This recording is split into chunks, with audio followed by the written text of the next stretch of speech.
même si elle regroupe des militaires, et c'est pourquoi la communication de l'armée sur cette question est superflue, n'a pas d'objet, et des habitants qui squattaient un local qui appartient à l'État du Sénégal. Je veux que ce soit très clair.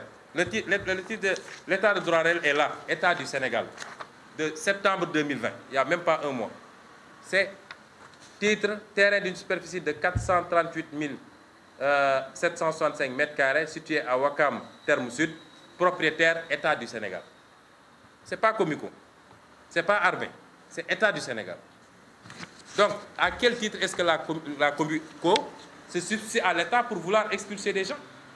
Si c'était simplement, et je tiens à le préciser, si c'était simplement des agents de l'État, civils ou militaires, qui étaient bénéficiaires de logements de fonction ou de logements de service, et qu'un jour, l'État, par son démembrement qui leur avait donné ces logements-là, dit que je veux récupérer ces logements-là, je ne serai pas là à faire une conférence de presse.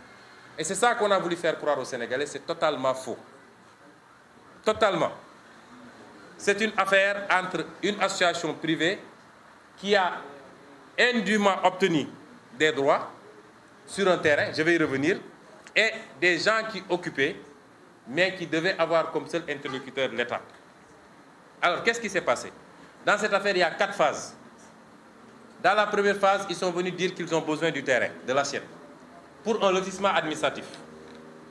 Le lotissement administratif, pour ceux qui ne savent pas, c'est l'État qui dit ça, c'est un titre privé de l'État, c'est vide de toute possession, etc. Je veux faire un morcellement, sortir des terrains et donner à des citoyens pour qu'ils occupent, qu'ils puissent construire. Et à partir de ce moment, on donne des baux. On ne peut pas donner un titre foncier, on donne des baux. Et ultérieurement, le titulaire du bail, s'il a mis en valeur, peut revenir pour dire maintenant, je veux une cession définitive pour avoir un titre foncier. C'est ça le lotissement administratif. Donc, premier acte, l'État dit, je fais un lotissement administratif. Les gens qui occupent actuellement déposent très rapidement leur dossier. Et c'était prioritaire, parce que c'est des citoyens sénégalais et ils habitaient là-bas depuis 30 ans, 40 ans pour certains. Dans ce premier lotissement, dans la liste qui a été établie, ils étaient prévus comme attributaires. Qu'est-ce qui s'est passé pour que l'État renonce à ce lotissement? Moi, je ne sais pas.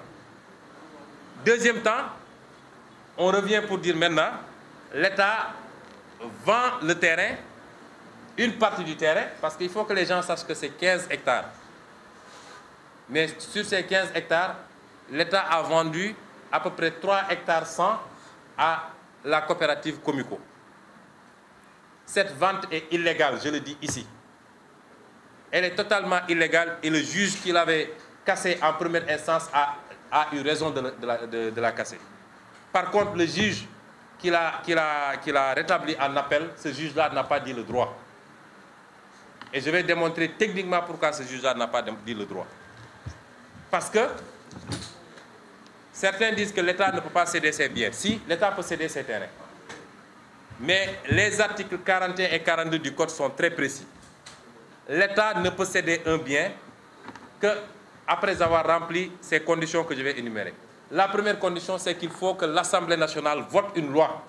Il faut que l'État saisisse l'Assemblée nationale pour lui dire qu'on a 3 hectares ici, nous voulons céder. Et l'Assemblée nationale vote une loi pour habiliter. Cela n'a jamais été fait. Qu'il me donne, qu'il me sorte une loi votée par l'Assemblée nationale pour dire qu'on autorise l'État à vendre à Comico. Ça n'existe pas. Donc la vente est illégale. La deuxième condition, c'est la formalité de la publicité. Parce qu'il faut que tous les Sénégalais puissent être informés quand on décide de vendre. Peut-être que tel ou tel a les moyens d'acheter, il va acheter. Mais il se cache pour appeler des gens à eux. Quelquefois, ils leur donnent même de quoi acheter parce que c'est des prête-noms. Ou bien ils le font avec des étrangers. La troisième condition, c'est l'adjudication. Si la loi autorise le gré à gré, c'est l'exception. Normalement, on doit le faire par adjudication publique. Vente même aux enchères. C'est ça que l'article 41 a dit. Ils ne l'ont jamais fait. Ils se retrouvent entre 4 murs, entre gens qui se connaissent, qui ont l'habitude de dealer entre eux pour dire qu'ils font des cessions. La quatrième, c'est que ce n'est pas le directeur des domaines qui vend. C'est le gouverneur de la région. concerné. Si c'est à Saint-Louis, c'est le gouverneur de Saint-Louis.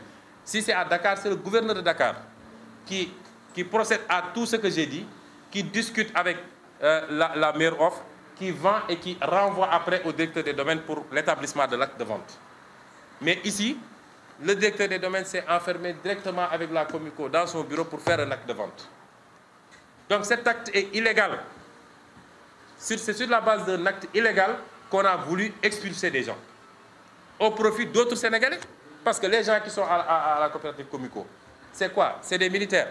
Ceux qu'on a expulsés, c'est quoi? C'est des militaires. On expulse des gens sur la base d'un faux pour installer d'autres personnes. C'est ça qui n'est pas normal. Alors, et le quatrième temps, mais je vais revenir au troisième temps, quand ils ont voulu maintenant prendre le terrain, actuellement, leur ambition ne s'est pas arrêtée aux 3 hectares de Comico. Ils se sont servis de Comico comme bouclier en réalité. Mais c'est les 15 hectares qu'ils veulent prendre pour faire un programme du ministère de l'Urbanisme qu'ils appellent le projet BID, projet zéro bidonville. C'est ça. Tout ce tintamarre-là, ça revient à ça.